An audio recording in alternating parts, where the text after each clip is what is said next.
For the first time ever, I am thrilled to say we have an official sponsor for the Dirt Talk podcast, and that's Jarryd. I've worn Jarryd boots on every job site I've visited over the years, traveling in them across 5 continents.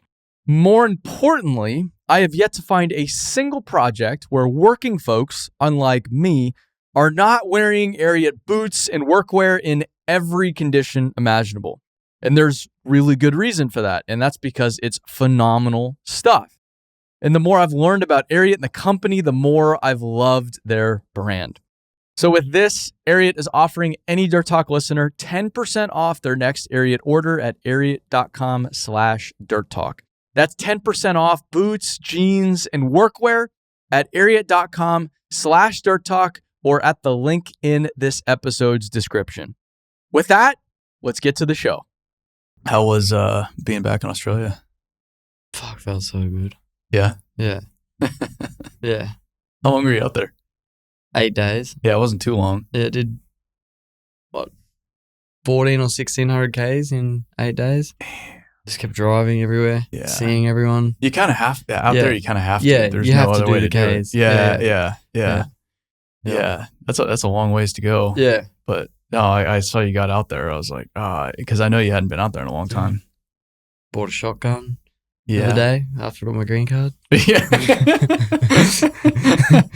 Got that now. So did you had to get the green card to go back? I had to get a work permit to go back. So they gave me like this little red card that I've got in my wallet. It's a work permit, travel permit. It's like a 512 advanced parole something. It's like allows you to travel. Yeah. But it also allows you to travel, but then there's a 99.9% chance that you'll be allowed back in. There's a % chance that you won't be allowed back in, so you have to kind of take a gamble. What the hell? Yeah. So could you not, when you were going through all the green card stuff, could you not leave the United States? No. Or you couldn't leave? For 4.5 years. For 4.5 years? Yeah. When you were traveling to Europe, was that 4.5 years ago? I haven't traveled since 2020. Holy shit. I haven't been to Australia since... I hadn't been to Australia since February 2020. Whoa. Yeah. I hadn't been out of America since February 2020. Wow. I didn't know. March, like before Conexpo 2020. Wow. That was the last time I left America. That's crazy. We've had 2 Conexpos. We've had 2 Conexpos in between my waiting period. Wow. Yeah. I didn't know it was that long. Yeah. Fucking ages. Wasn't allowed to leave, wasn't allowed to do shit. And so now you have a green card? Then I got back from Australia. Yeah. And then I had like 3 weeks and then I got my green card. But how long does the green card last? 10 years. Wow. And then can you become a citizen? In 3 to 5 years I can become a citizen. That's so crazy how long it takes. Yeah. Because you're I have married. you have to hold the green card for I think it's 3 to 5 years, and then you can do your citizenship to become a citizen. Did you get the green card? Otherwise, you can renew the green card. Is it because you were married that you got the green card? Is that how you had to do it? Yeah. Yeah. Yeah. But you have to prove that it's like a legitimate marriage. Oh, it's insane. I've heard it's crazy. People have no idea. Yeah. Yeah, it's gnarly. Yeah. I had to get a friend of mine. My wife's first go around, I did my green card. I got denied. My wife and I, she wrote her taxes up, so she paid more in taxes to show. It's weird. Like, if you show you make over $32,000 or something like that on your taxes, it helps. You file your taxes, but when you file your taxes, when my wife's putting in the paperwork for my visa, like the lawyers are, if she shows she made more than $32,000, it helps with the green card. But the first go around, we had all the paperwork and we got the right amount of number for her to pay taxes, all the shit, done all the tax stuff so we could have the perfect amount for her to take care of me while I'm in America off $32,000 a year. Big So big money that will last. Like, you're going to go real far with $32,000 in the United California. States. Yeah. So as long as her bank account shows that she's made more than $32,000 a year, we're fine. Wow. But they denied my green card the first go around with my medical exemption. Mm-hmm. So then then it put me into a really messed up spot because it got denied. Then when we went to refile for the second time for my green card, she'd already filed her taxes for that year because it's over 4 years. Yeah. So she'd already filed her taxes, and she wrote everything off. So she didn't pay as much. So she technically didn't make $32,000 because she just wrote it all. You know what I mean? Yeah.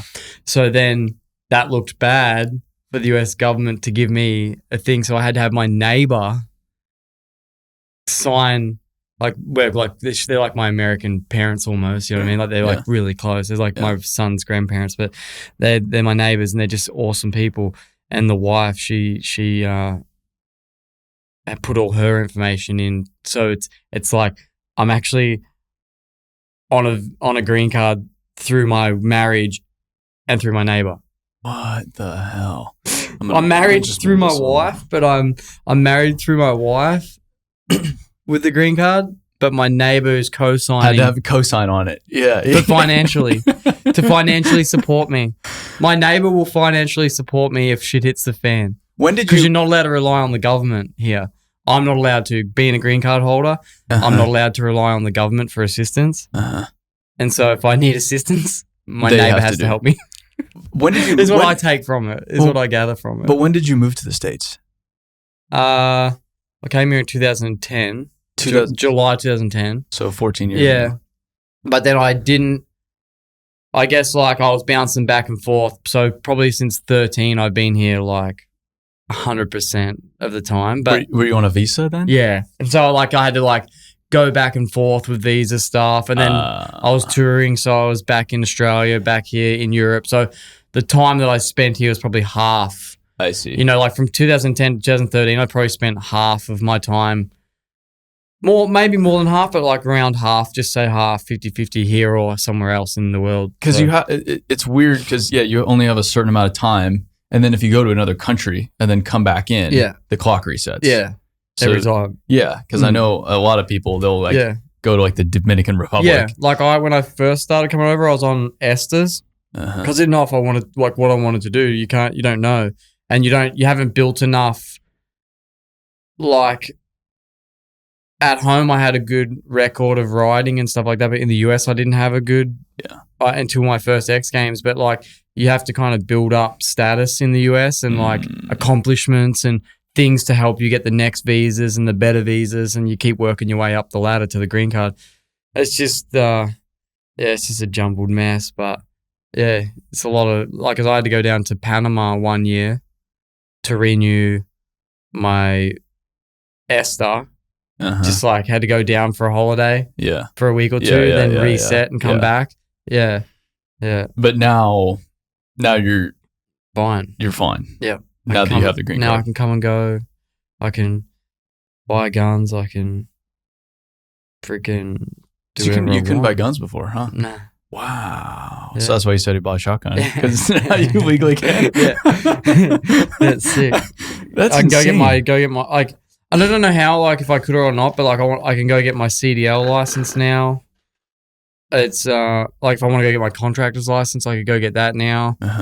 There's like a few licenses I want to get moving forward now that I'm like more legit. Just like I was like treading water. I was like bouncing around trying to like not hide because I'm in public figure, but like I just had to be careful where I went and stuff like that, like, or getting, like, if I was to get in trouble by immigration or whatever, I was somewhere that I shouldn't be, or, you know what I mean? Like, just, even just like speeding in a car or like just doing something where you could get in trouble. Like, I was on a real touchy couple of years, the last couple of years, where like traveling, I was like blanketed into the US, like, because I was refiled into the green card, but I wasn't allowed to. I had to be careful. Like if I went down near the southern border and stuff, I had to be careful with immigration stuff because you just don't want to get questioned or like pulled into a certain area and interrogated. It's Was you being a public figure, did that have anything to do with all this? Or is it just government Green incompetence? It's vaccination. Yeah. It was all about being vaccinated.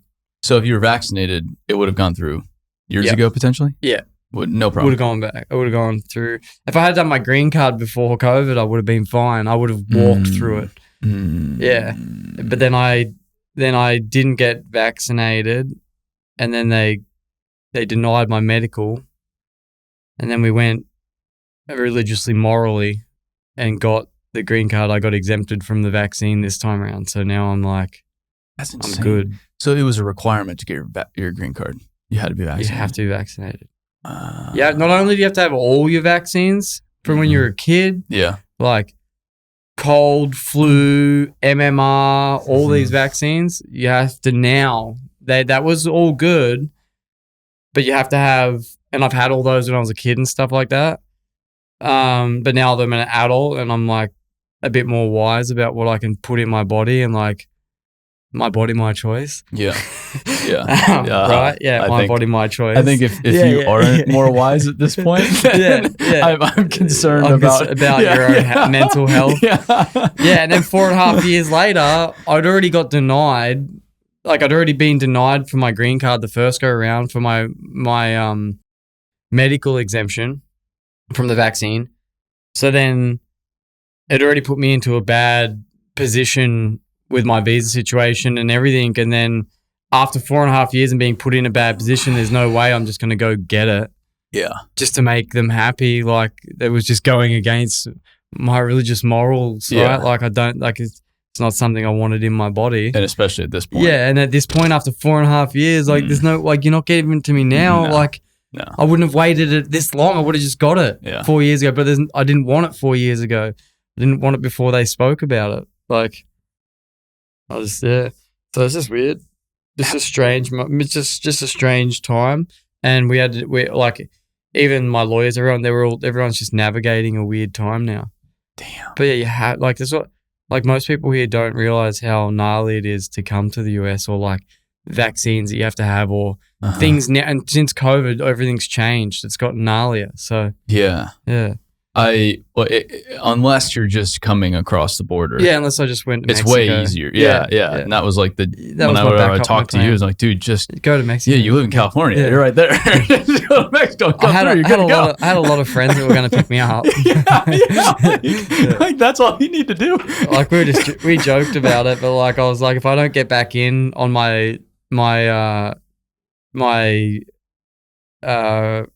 work visa, like the visa that I had to get me back into the US when I went home for 8 days, I was just going to fly back home, then fly to Mexico, then just get army gear, and then just walk through and I was like, I was thinking like, you know, like I feel like all these people that come up, they always come in groups. And I'm like, why would you go in a group? I would just go full solo, just camoed out, backpack full of food and shit, and just friggin' V-line it straight into the US. Like, there's no way I'd be going with a group. Like, they'll just see one thing, like walking, and I'll just get on 4 legs and act like I'm a dog or something, and just straight through. Look at that little thing. Did this put a bad taste in your mouth? Like, to Australia is a pretty awesome place. Yeah. Like Australia, because there was a brief amount of time, not brief, but you spent more time in Australia in the last 4 years than I have. I've spent a lot of time in Australia. A lot more time in Australia than I have in the last 4 years. Dude, and I love the place. Yeah. I was jealous. I'm like, you keep going back. Yeah, I know. Still haven't gone home? I went 4 times. Yeah. Well, you haven't gone at all. Yeah. I love it out there. It's a great place. Yeah. It went wild during COVID. Yeah. That got because we all watched it. We all seen Victoria got way out of control. Yeah. But apart from that, and it's the same political bullshit that is everywhere else. Like it has its problems, but it does. It's a pretty damn cool place, and it's the same size as the United States, but with 27 million people. Yeah, a lot less. There's just it's a great place. Yeah. So if you're just banging your head against the wall, and I know your family's here, I know your writing's here, your career's here, this and that, but is there a certain point where you're like, why? Like, what am I doing? Because I like it. like when you have a wife from America, like you kind of not cater towards what they want because it's not like that, but like her home's here and like I wanted to come to the US to be here. So it's like, I'm not going to run back home and try and drag her back to my home. Sure. You know, it's like, I want to be in the US and she's from the US and she likes it obviously here. Mm-hmm. So like, this is home. And especially after 15 years, I don't have anything at home. I have a 20-foot shipping container with trophies and childhood memorabilia, some of the stuff that's left there. But like most of my stuff is either brought over to the US or it's, my whole life's here. Like there's no, I could definitely put a bad taste in my mouth, but it only put a bad taste in my mouth for the people that are running the US now. Mm-hmm. Like, and it's not like, it's part like, it sucks because like even like a lot of people are like, oh, you know, the next election though, it'll be all awesome then. You'll be fine, right? And I'm like, that's not how it works. I'm like, and unfortunately, and I'm a massive advocate for Donald Trump and I love him. Like he's our saving grace. But like the only reason I'm in the position that I was in is because Trump was advised on the Emergency Act to put into place this Emergency Act for the United States. So travel bans, all the stuff that was happening in COVID that was happening in the US. Yeah. Trump was advised, which every government official, like top president, is advised by a board to make decisions and then they all agree on it, right? Mm-hmm. And that's what they thought they were doing the best thing for us. Whether they were or not behind the closed doors, maybe he was being advised and thought he was doing the right thing, and then it put me and thousands of others or millions of others into a situation where like if the Emergency Act wasn't done, I wouldn't have been in this COVID vaccine problem. Yeah. So it's funny because everyone's like, if Trump comes back, we'll be fine. I'm like, well, not really, because if his board doesn't change or people in there that are corrupt aren't pushed out, then we will get the same results no matter who's up the top, right? Like, and the thing is too, not only when he signed it in, he was just probably doing the right thing, right? Advised, doing the right thing. That's fine. But then like the next guy that replaced him, dementia, he has no idea what he's doing. Yeah. And then he's in there extending these medical thing, like making this immigration stuff. It was supposed to be finished, and then he extends it for X amount of months and keeps this thing going, and then signs it into like it was just like the medical stuff was ending. He extended it, but then not only did they extend it, when it came to finishing the medical, like when it came to finishing the Emergency Act for COVID, they kept the vaccine on it. Yeah. Even though everything else was dropped, travel, all the bans, all the stuff, everything went back to normal. They kept the vaccine still attached to immigration. When it's not attached to anything else. When it's not attached to anything else. Yeah. The government, workers, military, no more vaccines, no more nothing, right? Like no more COVID. And then but for an immigrant to come to the US, it's still attached. And it was something that like this administration added on and kept it going. So like it's who, you know, you can point, everyone's like points fingers and said it's going to be better this person, that person. And you're like, either way, I think, you know, but I think people still love the dude, still love Donnie. Yeah. Like, he's still my man, you know, I just made my life harder, but it was like, you know, is what it is. And that's the one thing I struggle with too. I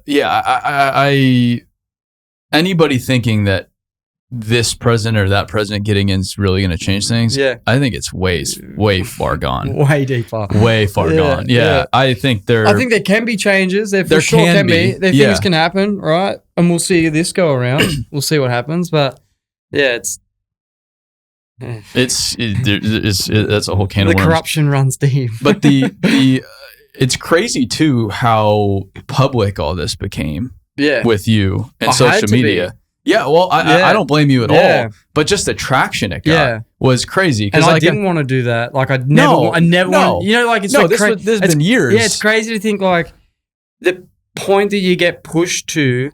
If I didn't have a following on social media, I wouldn't be having this conversation with you. I'd be completely screwed. Yeah. Because if I didn't do that plea for help video, I would have not got to where I am. So it made right now. made a difference? Oh yeah. Really? Yeah. The lawyers that I had, some really big, I don't know if I'm allowed to talk about it yet, but like just some really big people that help pay for a lot of stuff. Like the bill, like the lawyer fees and all that, like for this company that I had and the people that helped me with this law firm and the costs and everything. It's I'm sure. Insane. I'm sure the legal expenses on this were no joke. I mean, we spend enough on lawyers now. Yeah. Nothing's cheap. Yeah.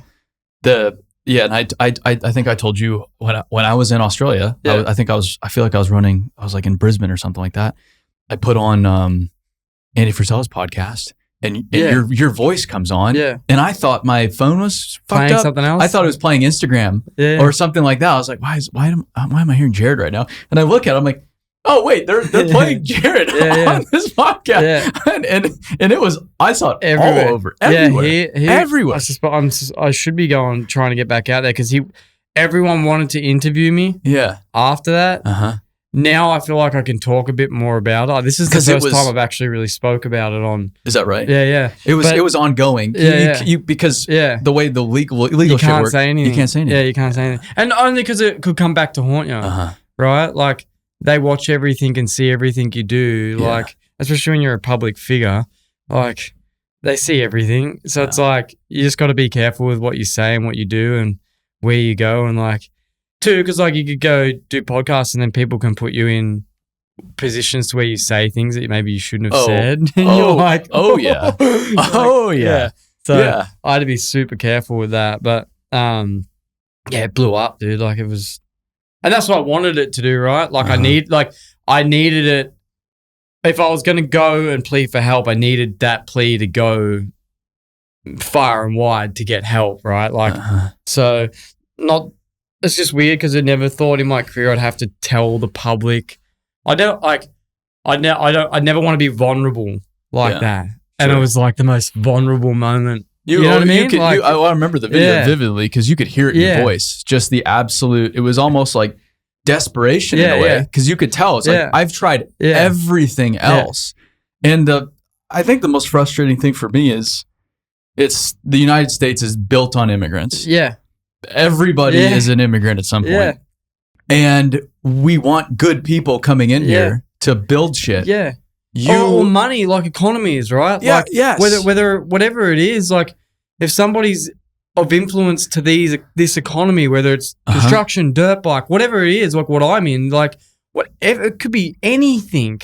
But like if you're bringing value and money and people to an industry, like it should be a no brainer. Like if you're like working as a, I don't know, like everyone's valuable, not taking it down, but like you might have just like a real common office job that really doesn't, it's like you're just like filling a place that's not really, not an office job. I don't know what it is. I'm just trying to think of something. No, just a base job that doesn't, like I get that could be a little bit more vented, right? You're like, why you need to be in the US? Like you just, that job's maybe not as important. I'm not saying my job's important, but I'm saying like, if there's things like where this is a public figure bringing money and faces to an economy or multiple, like not only do I ride dirt bikes, but I get to represent CAT. Like I work with all these massive companies, like Fortune 500 companies. Like, hello? Like these companies want me, like they want me in the US. Like, you know, it's like insane that the government, like, whose money do they want? And they need it. They're obviously broke as fuck right now. Boy, are they. Like the United States government is broke. Yeah. Like how, what do you mean? Like you want my taxes for sure. And then let me bring people into this economy. Like let me bring more people over from other countries that want to come and live the American dream, that are top athletes. I want to inspire other people to bring their wealth to the United States to help the United States economy, right? Like it only helps me at the end of the day, like and the rest of the people in the United States.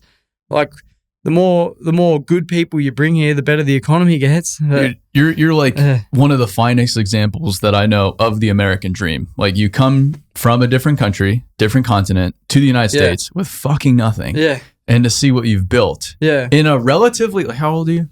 My 33rd birthday. So yesterday. 33. Like, pretty damn young. To see what you've created in that time. Yeah.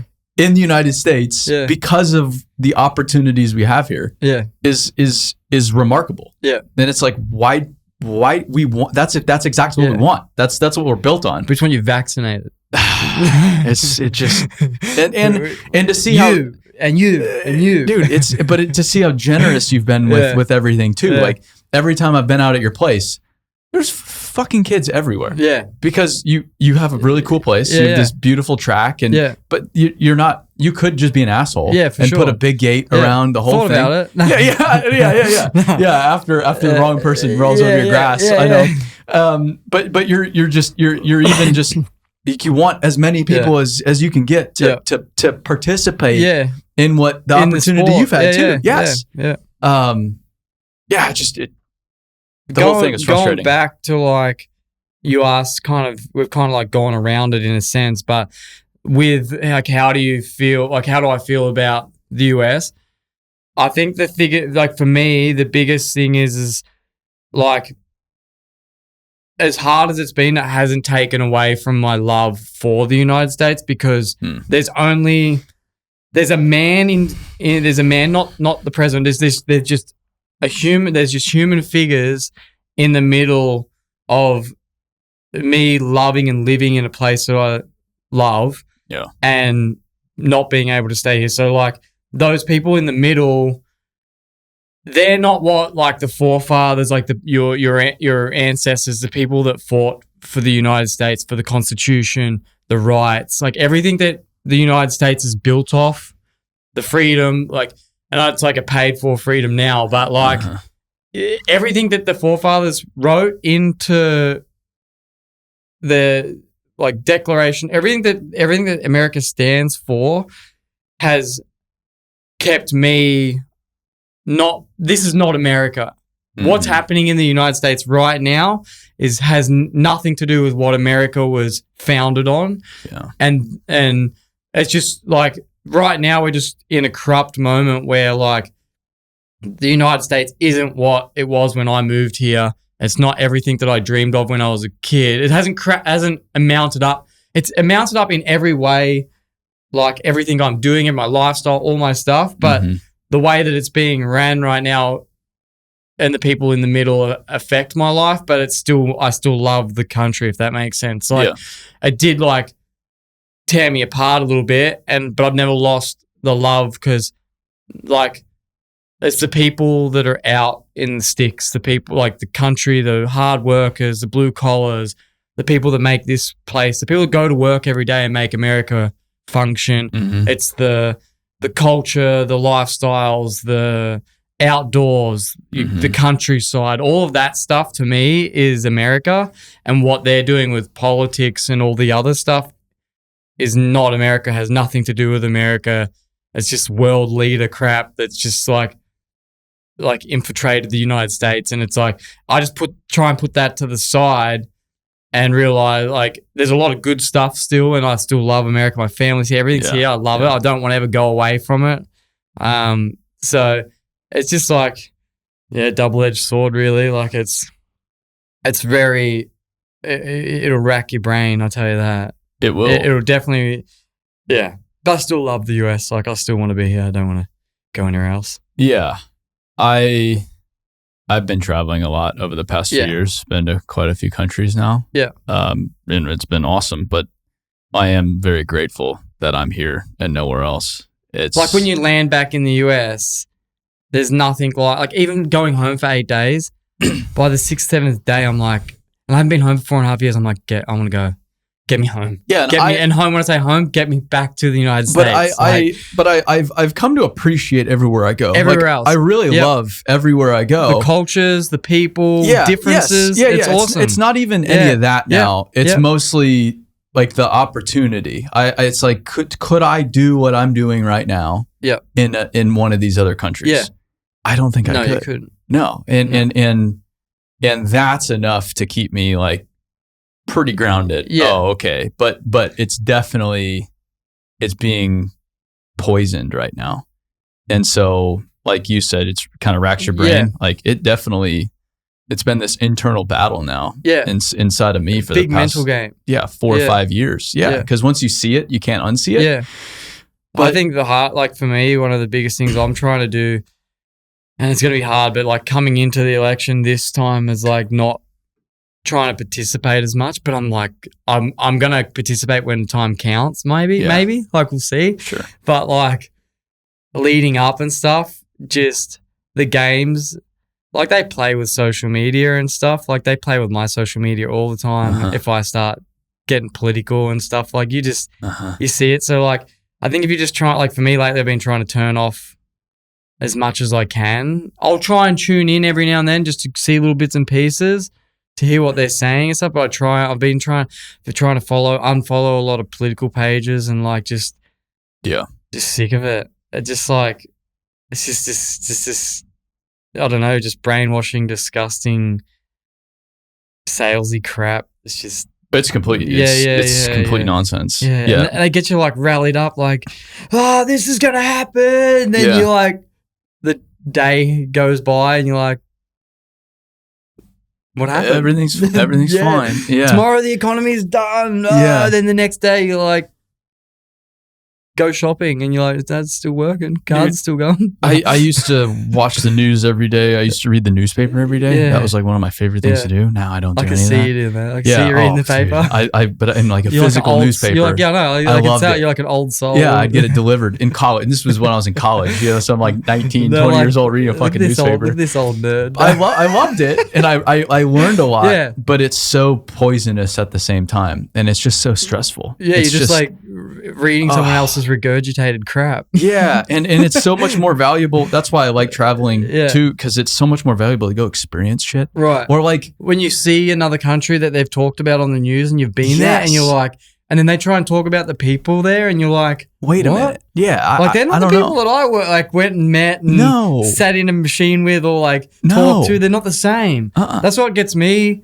crazy, because like I have, like right now, like I've got family who's, you know, Ukrainian, like my brother's wife's Ukrainian. Mm-hmm. I've got friends in Russia that ride dirt bikes. Mm-hmm. I've got friends in the Middle East. I've got, you know, people of different religions in certain parts of the countries, and people that, like, you know, we've grown up at war with certain religions, and like I've got friends that are in that religion, and don't get me wrong, like every single thing can be taken two ways, right? Like there can be a good side of that religion, and there'll be a bad side, and there can be corrupted sides and things like that people have taken it. And like, but like I'm just like, my whole life is traveling to Indonesia and like Asia and Europe and like, all these countries, South America. I'm like, where do they fabricate this crap from? Or like, and I get it, there's like a small handful maybe in those countries that like ruin it for the rest, but I'm like, dude, those small handful have just totally ruined it for the rest. But the rest hate those people that are ruining it, and they hate the government. Yeah, that's what I've learned. No matter where I go,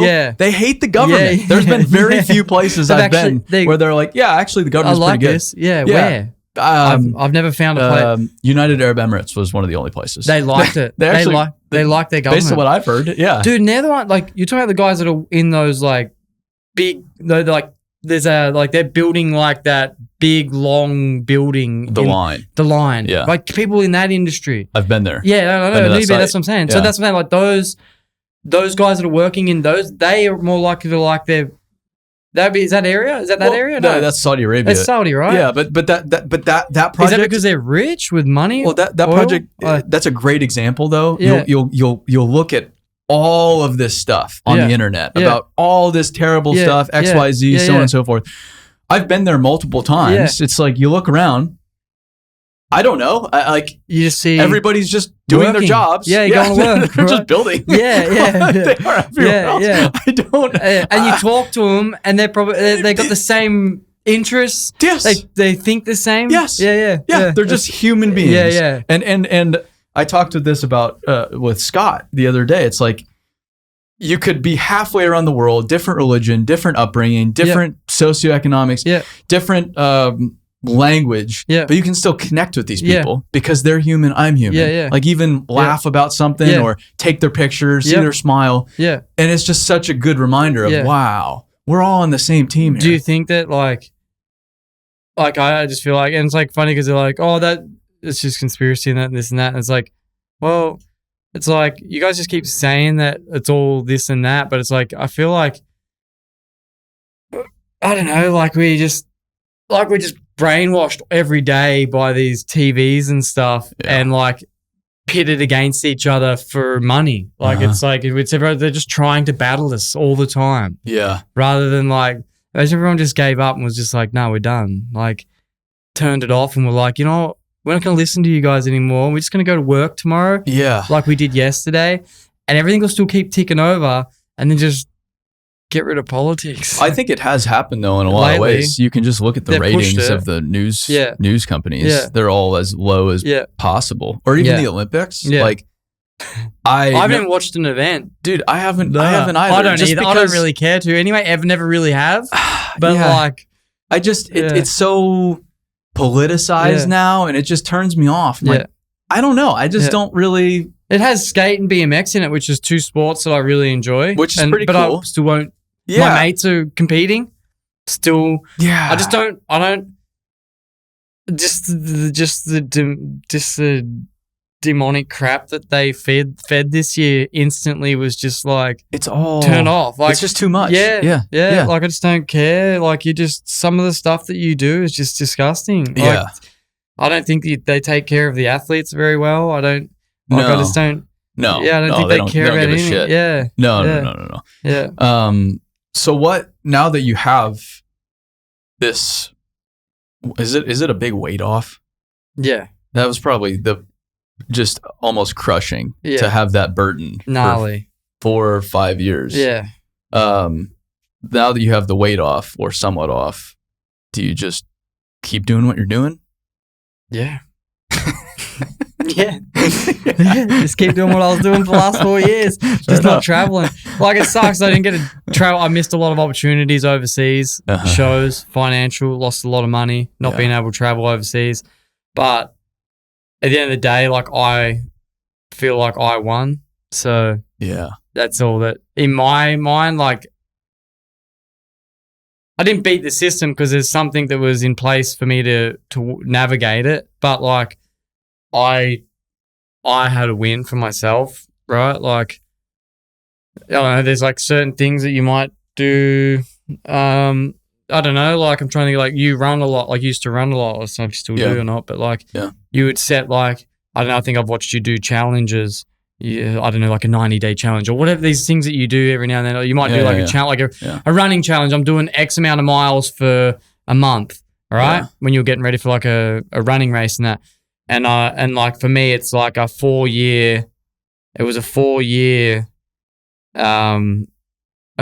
race and I won at the end. Do you know what I mean? Yeah. Like it's a win for me. I know what you mean in a totally different way. Like if you went sober for a year, you know what I mean? It'd be like a big, it's like if you went sober for a year, it's like, it's an accomplishment at the end and like you don't give up. You're just like, that battle for me was like, I just didn't give in. And after the 4.5 years, like I finally got what I deserve. So it's just a battle.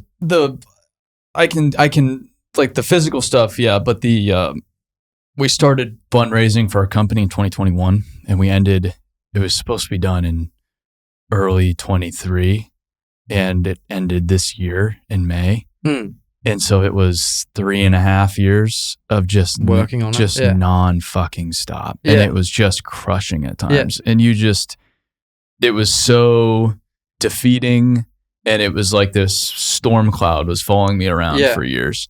But then you finally do it. Yeah. And it does give you this immense sense of confidence. 100%. That you can't get any other way. Yeah. And so I can somewhat relate on like a multi-year endeavor. Yeah. That's just at times crushing, but you just stick with it. Like I think that's the biggest thing. You just stay in the game. It is hard though when you get it. It's like almost like not rebelling or something like that. It's just like kind of like it kind of messes your brain up and makes you think weird and just like want to act out or do stupid things, or like you just like finish and you just like want to let your hair down and just like do, you know, it's like, it's a, I don't know, it's just, it is weird. Like, it is weird, I will say. The mental games are probably, I would say, had a lot of injuries and had a lot of bad like things over my career heading to that. But I would say what they just put me through was probably one of the worst things. Because, you know, like, I didn't eat for, like, when I got told I was denied that, like, I didn't eat for, like, a week, like, just nibbled on shit, like, just my, like, and I don't have much to lose, but, like, it's like, not a big guy. It's like, it really, like, honestly, it really fucks with your health. Like, because I think, like, your mental health is, like, top, right? Like, you need to have mentally... if your brain's really good, then the rest will follow, right? You'll look after your physical health and all that. But if your mental health is messed up, it really affects you who you are. Like, it just deteriorates who you are. You know what I mean? Well, and I've never the only bike I've ever ridden is your little pit bike. Yeah. So I don't know anything about bikes really. Yeah. But I can imagine that it takes a ridiculous amount of mental strength and focus. Yeah. To do what you do. Yeah. Because there's real consequences if you're not focused. Yeah. And like, I didn't ride for 2 weeks. I didn't ride a dirt bike for maybe more than 2 weeks. I didn't touch a dirt bike after that. After that video. And not only did I like not only did I not ride, but like it was just like eating properly, all these things, right? But then I had COVID. I've had COVID twice. And I rode with COVID. Yeah. Just rode my backyard, did everything with COVID, functioned exactly how I would every day, got up out of bed and had COVID. But the, you know, like, it's like funny, like, I couldn't ride because they denied me of my medical exemption for COVID because I was mentally distraught, like just mentally fucked. Yeah. I couldn't ride my dirt bike. It was that bad. But I could ride on COVID, the disease that they wanted me to get injected for. I was riding under the influence of being sick. Yeah. You know? Yeah. So it's like, they're like, yeah, this thing's so deadly and so gnarly. And I'm like, I rode every day on it. I had it. Like, I lost my sense of taste and smell, had headaches, had this, body aches. I rode every day. But then you denied my medical, denied my green card because of the vaccine, and I couldn't ride for 2 weeks and eat properly. Like, what's worse? You know what I mean? Like, for me, you know, the being denied and being put through that stress is way worse than anything. Yes. Yeah. How old is Riot now? 2.5 or almost 3 now. So you had your kid, your first kid throughout all this as well, which is pretty wild. Yeah. So it wasn't like this was the only thing going on in your life. Nah. You got married too. Yeah. So there was a lot happening over the past few years. Yeah. and you're traveling around doing all the events. Like, your schedule is pretty wild. Yeah. Because you're all over the place. Yeah. That's why you're here, because you're performing at Loretta Lynn's today. Yeah. So it wasn't like this was the only thing you had to manage either, which is pretty crazy. And then, like, just working with big companies and stuff. And you're doing all that. Like, trying to represent big companies and stuff. And it's like, it's not fun. Did you have any issues with sponsors through all this? No. Yeah, I had everyone back, like, supported me, and it was gnarly. Gnarly. That's incredible. Yeah. But I guess it's hard because I've had, like, contracts and my business here, and, like, I've got everything set up. So it's like everything just kind of ran as usual. Yeah. You know? So didn't ask questions, just kept on doing my thing, right? That's incredible. Yeah. I mean, that's and my lawyers advised me on all my stuff and just said, keep doing what you're doing. And so it was weird. That's so, but just like, I just can't imagine some, like, the helplessness of somebody literally somebody, like you don't even know who it is. Yeah. It's just this being somewhere because the government's like, who the hell knows? But what's funny is like when you see your green card going through the process, there's a person's name that's handling your case from start to finish. And he's the guy that gets your paperwork and he's the guy that either accepts or denies your paperwork. And you see that guy's name the whole way through. Really? Every bit of information that he needs from you, they send you a government letter saying we need more information on this subject on your visa. We need this, that, and this person signs every time down to the day that the guy denies it. So like I'm at my house in Riverside watching a dude that works for the government in Orange County handling my case deny it. But do you think what I mean? Like there's like one person that's just like doing his job in Orange County. You know, you can find the dude on freaking LinkedIn and shit. Like the guy exists. He's a real human. He's a guy that goes to work and goes home to his address every day. And he's the guy that sits there and he goes, with your whole life. Your whole life. In and his he's hands. like, I don't like him. But you like they have to obviously follow guidlines and stuff. to play but they they obviously obviously have ability to. Yeah, I don't know. It's just you're at the mercy of another human being. And but it could be just you working for USCIS as a government and just doing your job. But and you could totally deny me and ruin my life forever. It's so nuts. Yeah. It's so crazy. I know they're following guidelines, so it is like there's things that they have to, you know, there might have been mistakes that we didn't see. Who knows? You know what I mean? That there's things, but yeah. And that's the other side of it. It's like, one, you can say, I'm just doing my job. That's not a very good excuse. Yeah. But then that's a guy with a family, with a mortgage, with kids at school, and he doesn't want to lose his job or whatever it is. And so, like, I hate him, but I don't. Like, dude, like, what the heck, man? Like, could you make my life easier? No idea.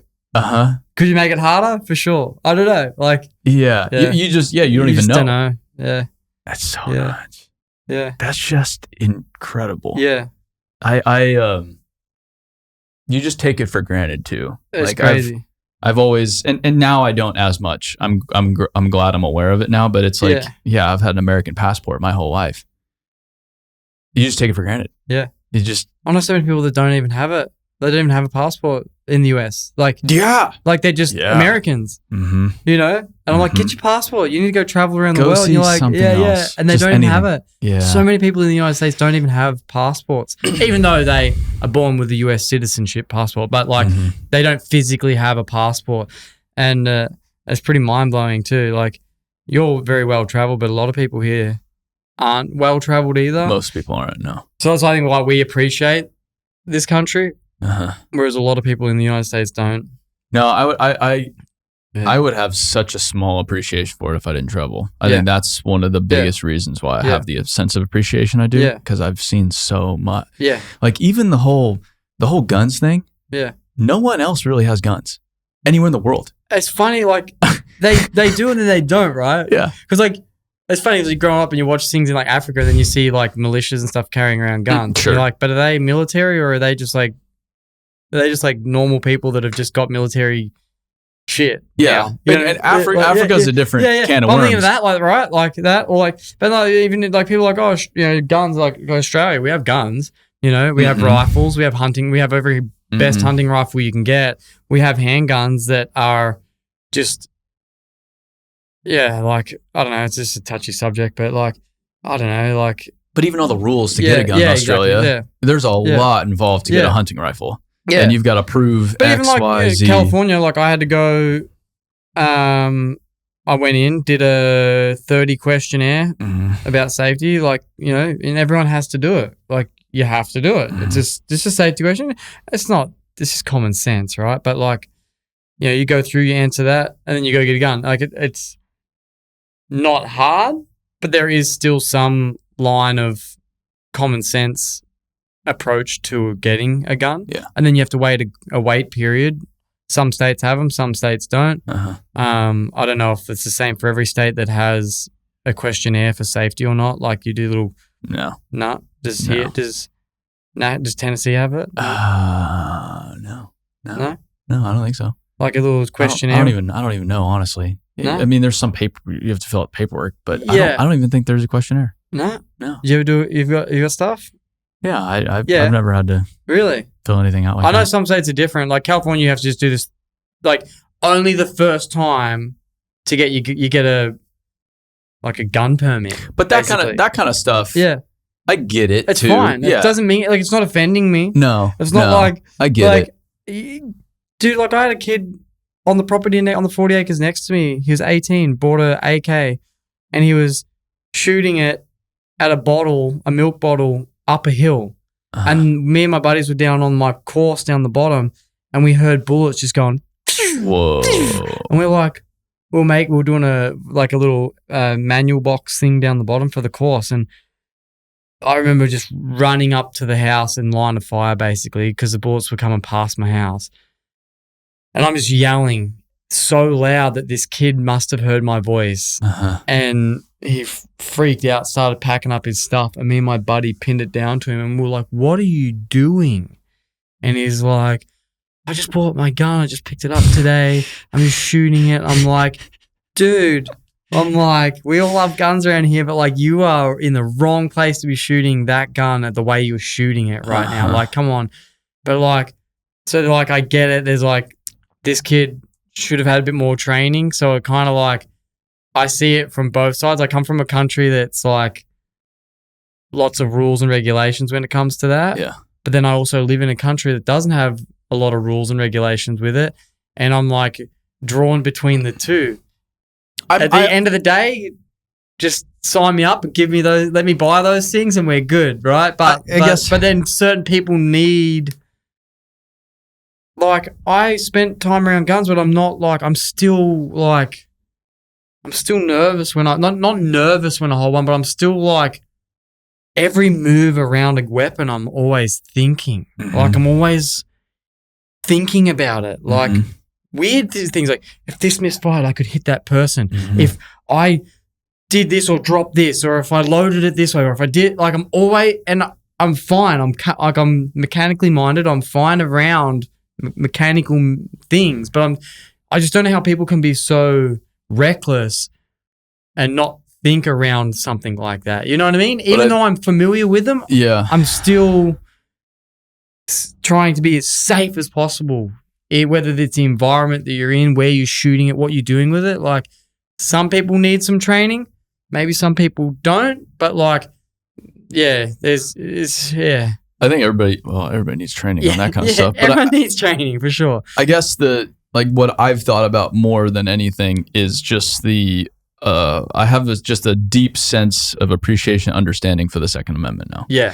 I didn't really get it before. Yeah. And there's a lot of people that don't at all get it. It just doesn't compute with them. Why do you need guns? Like, it doesn't make sense. You don't actually need guns. Like, yeah, you don't really need guns. No. But there's a reason why. And there's like, they're there.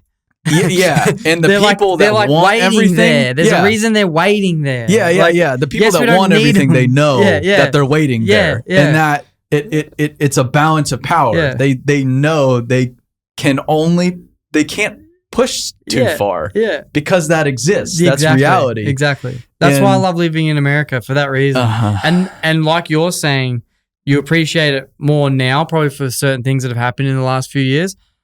What's happened in my life in the last few years, I probably wouldn't be in this chair if the Constitution wasn't written the way it was written. Yeah. Like, with all my stuff. Because you wouldn't have been able to say that shit on social media in a lot of other places. Nothing. But even you that, would have been disappeared. That, but then like religion that's written into the Constitution, the amendments that are written, a lot of those things play out in my visa situation. A lot of things that the founders of the United States wrote into the Constitution applies to my situation right now, which is weird. Yeah. Like, it's like creepy. Like, it's like if they didn't write in their religious things and like certain amendments, I don't think it would have I think that stuff really helps with things that are happening right now in the United States. It's the only thing that's saving us from just folding like the rest of the world. Yeah. Like it's literally the only, there's like a piece of paper that was written with a bunch of these amendments. And it's like, no, these people wrote this. This is what holds. And it's like, none of the other countries have this piece of paper. Yeah. You know what I mean? Yeah. None of them fought for this piece of paper. And it's like, now there's a constitution here. And that's if they take away this, if they take away any of these amendments, and if they start stripping these amendments, we're done. Like literally done. Yeah. Yeah. Yeah. Like literally done. That's what's scary for me is like, that's what I love about America is literally they fought for those amendments and that's why they're there. And now they apply to us more than ever now. More than ever now. Which is... Yeah. Back in the old day, they didn't. Like they thought that far ahead to situations. Like it's like they almost thought about the COVID situation and certain things, and they're like it's like however they were thinking about it. I was like looking at the Bible and like the Book of Revelations and things like that. I learned a lot about that in my journey with my visa, and into religion. And there's like certain things in the Bible that I'm like, oh, like you relate to my life situation right now more than any other time. You know what I mean? It's like the Constitution and the Bible, there's certain things in there that relate to the situation that we're going through right now. And you're like, what? Were you religious before all this? Not honestly, not full. Like I've always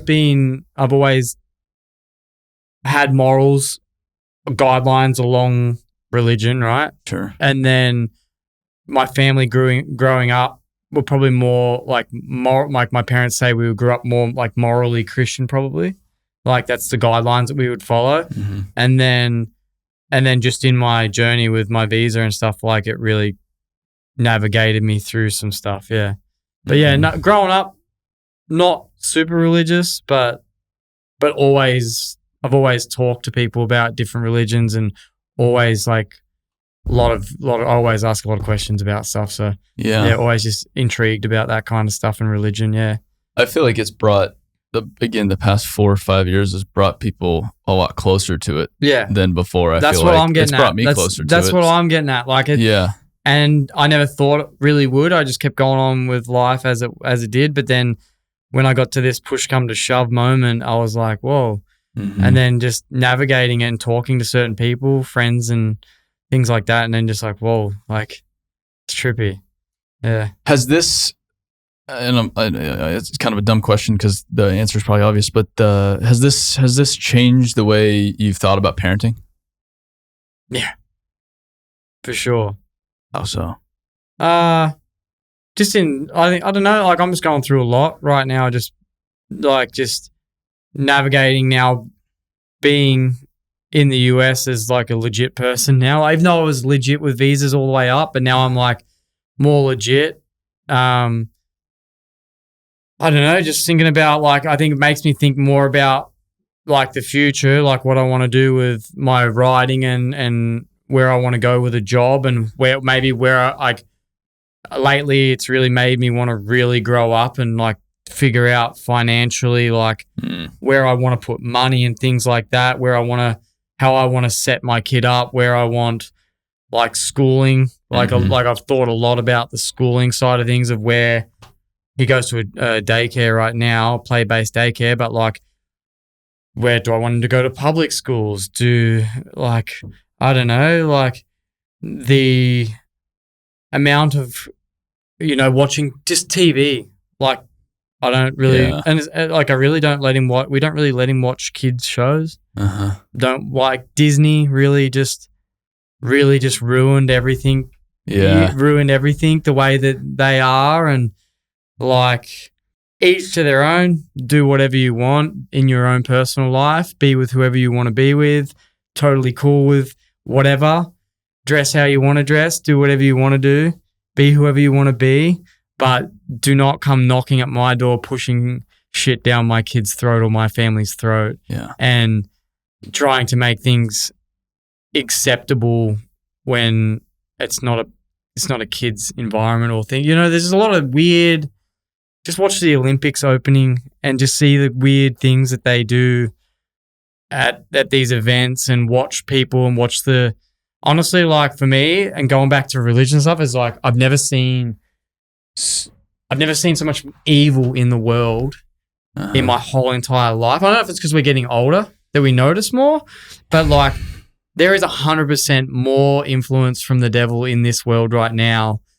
Take it if you don't even have to be religious. I don't care. Like just don't even look at the devil. Just look at evil things that are being pushed into the world right now with our kids, with everything, work, everything, travel, what they want to do with the economy, what they want to do financially, what they want to do with the environment, like all these weird things that they want to do, and none of it makes any sense. And it's like, it's very evilish right now. So for me, just being a father, like got another kid on the way, and it's like, it's pretty scary. Like it makes you think about how many children you want to have in this world too, right? Yeah. Like I come from a family of 4. Do I want to have more? Do I want to only have 2? You know, like how far is our money going to go? What are we going to war next year or that next week? Like where are we at? Like there's a lot of things. Yeah, it definitely makes you think differently. With riding motorcycles, like do I obviously want to keep riding, but like, do I want to keep doing? Do I want to go down the road and learn gnarlier tricks, or do I want to just ride shows and do competitions here and there and just more be show based and things like that? Just makes you think a little. Yeah. There's a lot of things going on in this brain. Well, and your profession too, there is in a way a shelf life to it. Yeah. In the crazy performance world, like you can always ride, pretty much. Yeah, I mean, there's guys in their 40s still doing demos. Yeah, like a couple of mates that were at Loretta's yesterday. They're in there. They just turned 40, 42, 43 in that, and they're out here riding these demos that I ride all the time. So like, I don't. I'm 33. Got another good 10 years left of riding. Just whatever, you know. Yeah. But it's thinking about other things, right? Like setting up businesses and like, do I want to have my own construction business? Where do I have to go do my licensing, right? Like go get all these different certifications and licenses and it's just like funny because you just like start getting older and you just have to and the stuff that's on my plate with now the biggest stress relief is off. I've got a 10-year green card and it's like, all right, sweet, now I can start actually navigating my life a bit better, planning for the future. Dude, it's like it's been a jumble mess, right? You're just like, I don't know, they're like asking, like you got taxes, right? You're paying taxes and they're like, give me your money, and you're like, why the fuck am I giving you my money? You don't even have me a green card yet. Like, why do I want to pay you money when you're not even giving me my green card? Yeah. Why do I want to give you anything right now? Give me that and I'll give you that. Like, it's just like, I don't want to sit in an office and do paperwork for you guys to take my money. Like, you don't even give me anything here yet. Like, it's like those are the games that you play, right? You're just like, you have to give them the money, but like, you know what I mean? Like, it's just this battle. You're just like, they're just battling you in every corner and every direction all the time. Now that I'm legit with my green card, it's like, now I can just be like, what do I want to focus on? And I want to go do it. You know what I mean? Like, I could have tried to go get my CDL license. You know, I've got my driver's license and, you know, like, for the longest time, I just didn't want to go to the DMV, and it's not about going to the DMV to line up with a bunch of people. It's more about like going in there and spending half an hour in line for them to be like, well, we can't attach that to any visa. So like, sorry, you're an hour just sitting in line to get up to the counter to ask, you know, hey, so I'm here to get my CDL and where do I have to go? What do I need to do? And they're like, well, sorry, we can't attach this to any visa. So you can't get a truck license right now. Or I want to go, you know, I've got my street bike license in Australia. I want to go get my American street bike license because I got a road bike that I ride around. And I'm like, probably should go get my street bike license. And I've got my car license, so I could get it attached to that. But it's like, then if they say, well, where's this and what's that? Where's this paperwork? And I'm like, I got nothing. Like, why? Like, I just, now that I've got all my paperwork, everything's legit. Like, now I can go actually apply for things and try and actually start figuring out my life finally. Like, not that I haven't figured out my life, but like figuring out now the next steps with a family and where I want to go. So it's weird. It's just, I don't know. I've thought about your situation a lot over the past few years. Just living through your posts and shit. Yeah. Every time I'm like, fuck, you're going to Australia? Yeah, I know. Yeah. Every time you're like, you're in Australia. Oh, you're at the Murray again? I'm like, yeah, I'm at the Murray. Yeah. The fucking birds, man. You're like, oh, the birds. Yeah. Like, that's the thing. Like, I just like got in the car in Melbourne, and when I landed on my 8-day trip home, when I first got my travel, I'm just like, straight to the Murray. Yeah, straight to the Murray. Yeah. I don't know. There's just something about it. Like, it's just like, my parents have lived either side of the Murray in different towns and things like that. And it's like, where's home? It's like, I was born in Kerrang, but like the Murray's home. Mm-hmm. Anywhere along that piece of river that's home. Yeah. Like, it's the wildlife, the trees, the animals, the river. Like, that's where it for me, that's home. When I went, like, not home the United States, but when I'm going home to Australia, that's home for Australia, So when I seen you up there, Trumbury Weir and stuff like that, I was like, oh, no way. Trumbury, like, you're right where that's where I'm from. Uh-huh. Like, so it's like, it's pretty interesting to see, No,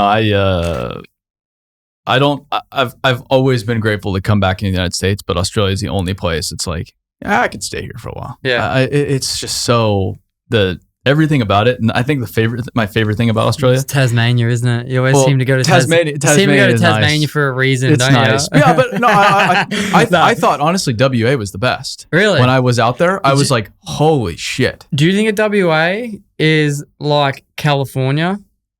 Do you notice there's big trucks over there and stuff? Yeah. A lot more money? Yeah. Like, not money because California's got no money. Yeah. But did you feel like, for me, West Coast Australia, Perth, is like not geographically looking, but just like the people and the feel. Like, it's very like, it seems to me like real Californian. I think in a sense, in the Aussie way. I think and I could be completely wrong on this, but I think the average income is the highest in Perth than it is anywhere in Australia because of mining. Yeah. So everybody's making a shitload of money because they're all fly in, fly out. And it's so like, it's like you've got 3 or 4 major cities on the East Coast fighting each other. Yeah. And then there's all this complaining about each other. Yeah, it's just and it's like, imagine just like New York, nothing in the middle. Nothing. And then there's LA, San Francisco, Seattle. Yeah. There's like the West Coast places are like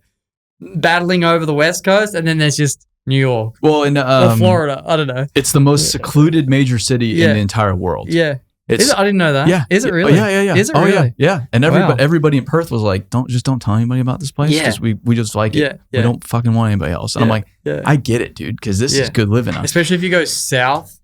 I've heard south is incredible. There's like beautiful and then I've rolling hills. North, well, you've got like wine country down south, and then some of the best diving in the world up north in the desert, the Pilbara. Like, it's pretty sick. Even the Pilbara is just fucking beautiful. Yeah. The whole place is gorgeous. Yeah. Do you go to some pretty remote mines out there? Yeah, we did. We went out with Rio Tinto. Yeah.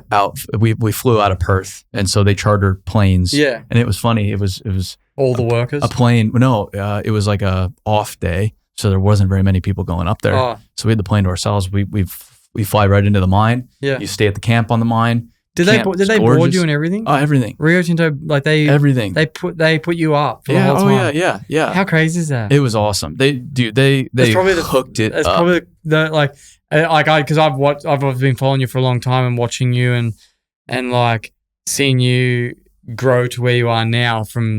I feel like I've watched you from the beginning. Yeah, right? probably not far off. Not far off from you starting up your social platforms to and it's like now watching. I'm like, hey, maybe after my riding career, I could just like do what Aaron does and just like travel. Maybe I'll just jump on board with Aaron. I'll just go look at big equipment. Like, come on down. Isn't it? Like, it's like funny. Like getting like for me, it's like I get paid to ride dirt bike. It's the sickest thing in the world. Yeah.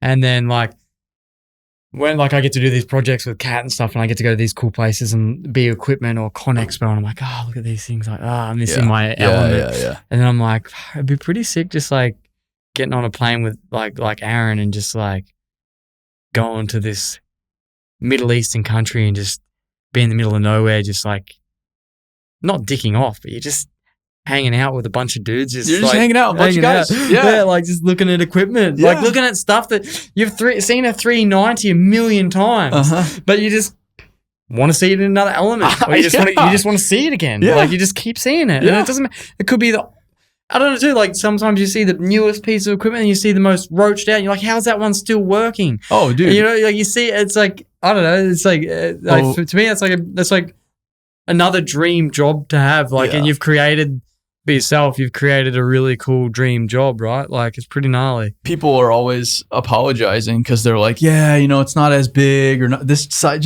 isn't as cool as. I'm like, dude, I don't give a fuck. This is awesome. Yeah. Like, I'm just here. I'm just, if it's a skid steer doing a driveway, I love what's going on here. I'm about it. And it's nerding out. If it comes up in conversation, I'm traveling somewhere, they're like, work or pleasure. That doesn't make sense to me. Because I'm like, I don't know. It's all fun. It's all it's work, but this is the only way I want to travel right now. I would much rather be in a fucking coal mine in Queensland than Brisbane. That's just what I want to do. Unless it was a really cool construction site downtown Brisbane. Unless I like Brisbane. Big fan of Brisbane. But if it was between the two, I'm gonna choose coal mine 10 out of 10 times. 100%. How is the I'd be remiss if I didn't ask. You have a new skid steer? Yeah. That's not mine. It's Caterpillar's. Okay, so it's like a I was figured it was something like that. I wish it was mine. But what model is it? 265. So I got in, I think it was a 265. Dane had one up in Montana. Did he? Yeah. And I don't know if it was his. One? One of the new ones, like from the dealership probably. And it might have been somebody else's that was at his place or whatever, but I got in it. It's substantially improved. I was actually impressed. Did you want to sell? Did you drive the 55? I don't know which one I got into. I didn't even run it. I just sat in it because I just at least wanted to get a feel for what they'd adjusted. Dramatically different. Well, so you haven't drove the new one yet? No, I haven't run it. So then you probably shouldn't. Why? Because you want it. Yeah. And then you have to sell the cow and. Well, I've already sold the cow. What? Because we just weren't using it. Wait, where is it? I just I sold it to the salesman that sold it to us. Yeah. So where is it now? At the dealership? No, it's he bought it. Yeah. Oh, so the person. Yeah, he's got a farm or something. Okay. So yeah, he took the cow. Yeah, because I again business where I was like, oh yeah, we can just fucking do anything. That's not how business works. And so if I'm spending money on something I'm not using, it's gone. It's hard. Yeah. There's no. It is hard. Like my machines sit around a lot, and it's but you actually use yours. Yeah, I do, but it's still like they do sit a lot. Yeah, so it's like, and trying to find people to run them, it's sketchy. But I've they might flip them. No, I've seen you have worked some stuff out with Quinn too. Yeah, Quinn's been helping you out as well. Yeah. Huh? Which is awesome. Yeah, it's been awesome. Yeah, your connection with Park has been good. I emailed him this morning. Oh yeah, those guys are as good as it gets. Yeah. As good as it gets. Parker, Spencer, Hulk, everybody at Quinn. Unbelievable. Like even I was about to have a project go through with Monster that they were working with me on with Kat, and it's a Monster project, but we're still working. It got pushed back, so it hasn't happened yet. But like some of the stuff that Quinn's doing out of their own account, like helping me, is pretty impressive. That's awesome. Pretty impressive. Like. Yeah, I'm just waiting for Parker to ask to put the logo on my bike. Like not even like so I'm working on I'm working with Kat and I'm trying to get the Kat logo on my bike, but like just Quinn Kat. Like I love it. You know, I've watched that company grow, buy other dealerships in my area. You know, my dealership used to be Johnson. Quinn brought it out, and it's like. I've been there with the worker. Like I've been going to the same people that have worked there since my first rental. I think it was like 12 or 13. I rented from Quinn, and I've always just kind of rented from Quinn because I just love Cat equipment. It's the best equipment, and so I've always gone to Quinn. And then it's cool. Like, we're doing the brand ambassador stuff with Kat. Like, I have to work with Quinn because of parts and they're the dealer. They're the dealer. Yeah. So like, it's been really cool. Like building a relationship with them.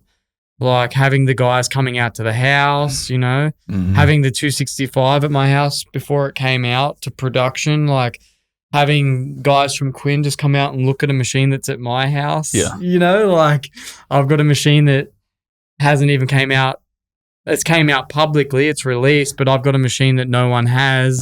There's only 4 of them in existence or whatever back then, and I have one at my house. It is that is pretty cool though to have a company like Caterpillar, as big as Caterpillar is, sending you their new fucking skid steer, some kid from Australia. Insane. It's just insane.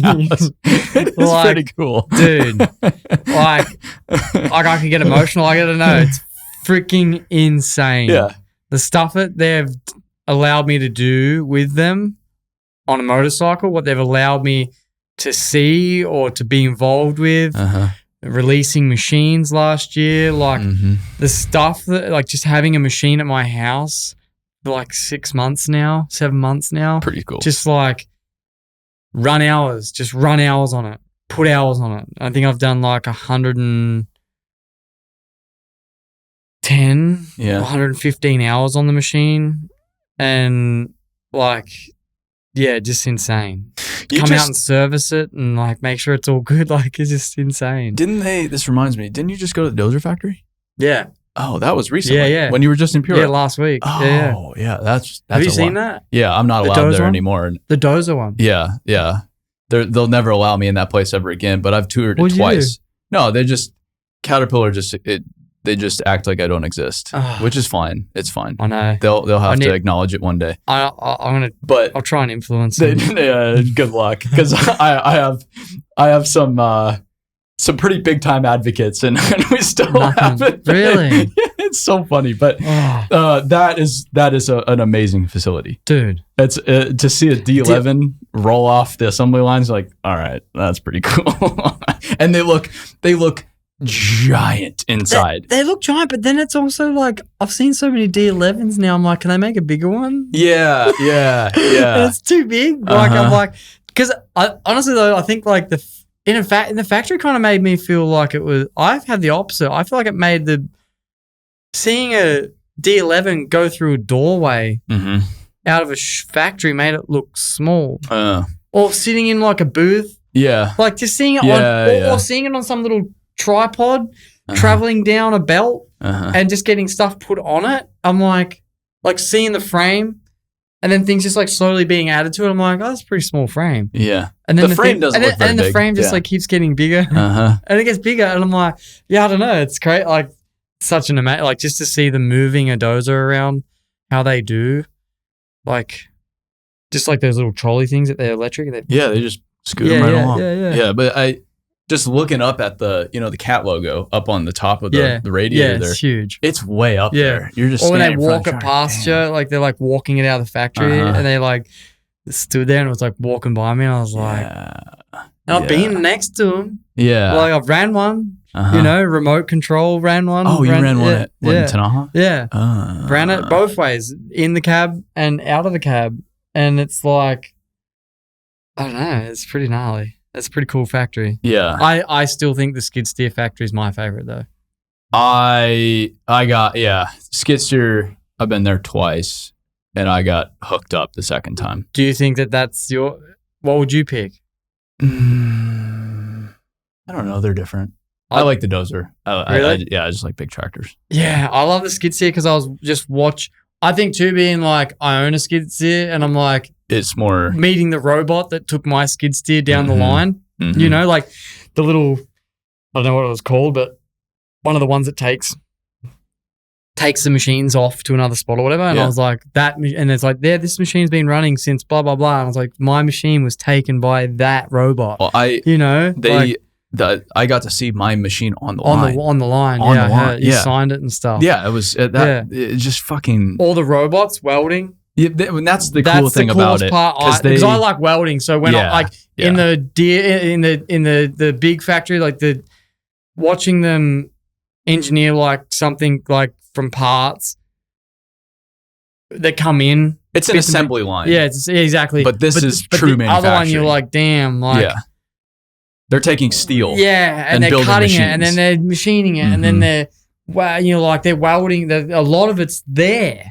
Like, bits and pieces might get made elsewhere, but it's like the machine actually gets put together here. Like not put together, but welded here. Yeah, and that doesn't happen very much in the States. Yeah, true fabrication and a true manufacturing. Yeah. No, that's cool. When I was there, I had no idea, but they were like changing the line for the new one.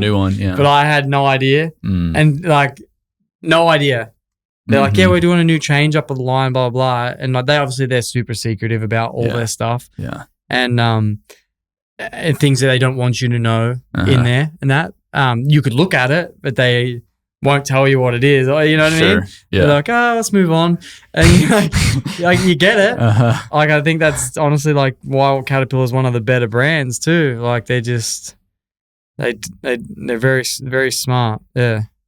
Yeah. Good company. No, I'm glad that's worked out for you. Because I've seen, I guess we've known each other long enough now where I knew you before any kind of official sponsorship. You were just running equipment just to build your track. Just because you liked Cat.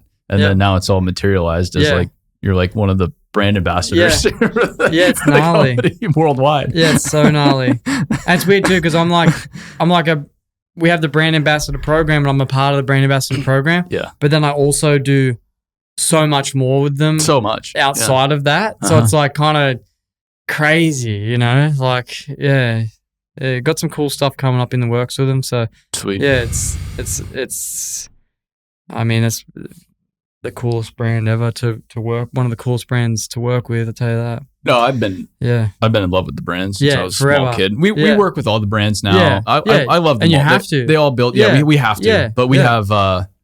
We don't have the support of Caterpillar, but we have the support of a lot of the dealers worldwide. The dealers themselves. The dealers. Not corporate, but dealers. Yeah. Which a lot of, obviously, being corporate will be awesome when they come around, but like, you know, as it stands now, a lot of dealers, the people that you work with too, it's still working. It's fine. Working as well as I want. Yeah, exactly. Yeah. If corporate comes along, that's like the cherry on top at this point. But exactly. I'm not holding my breath. I mean, we were just in Germany. We were with the Zeppelin Caterpillar, you know, Europe's biggest dealer. I went to Zeppelin. Did you go to Zeppelin? Yeah. Really? Yeah. 2019. Are you going to Bauma? 19. Nah, Next but I'd year? like to. Be sick. Dude, go to Bauma. Now I can travel, so maybe. Yeah. What is the date? It's in April. April. Yeah. Damn. If you're able That'd to be go, pretty sick. it's a pretty cool I want to show. go. I think it's wanna go. cooler than ConExpo. Really? Yeah. It's a big one. It's way bigger. Yeah. Like, I think ConExpo, maybe like 170,000 roughly. Bauma's like 500 or 600,000 people. Humans. Really? It's giant. Giant. What about size-wise? Way bigger. Bigger? Way bigger. Really? Way bigger. And they're two different things, so I don't like to compare the two. And it's unfair to compare. They have bigger equipment too, don't no? Yeah, they have some mining stuff. That's what I was thinking too. Like does it cross more? See, for me, it's like if you put ConExpo and MineExpo together would make... That's Bauma. Boom. Yeah, how do you say it? Yeah, Bauma. Yeah. Right? Yeah. Like it's like a 2-for-1. Yeah, it's a little bit of everything. You know what I mean? Yeah. Like where the United States just has 2. Yeah. And it's like... I think the biggest machine they had there, Caterpillar had last time, was like a 992 loader. Yeah. Which is a big loader. Big loader. Yeah. Especially the biggest inside. thing I think I would have seen there was the Liebherr excavator. They had the white one? Liebherr had a 350-ton machine. Yeah. And then Komatsu had a PC 4000. Yeah, those were the two biggest dogs. machine. Yeah.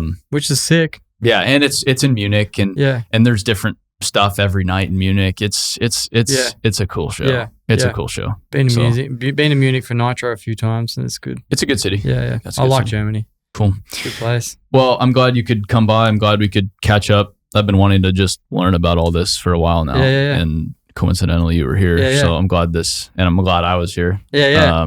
Yeah, it's funny. As a message, I'm like, when do you get back in? You're like, oh, I'm being tonight. Yeah, perfect timing. Perfect timing. Yeah, I was going to come in yesterday, but I was long days just driving and down from Milwaukee, and I was just like, I want to go out the track and just hang out, get all my bearings in line. And I was like, oh, this will be better because I can just come knock this out, take up my day, go over the track, watch some races that are finishing up, and then put on a show this afternoon. Cool.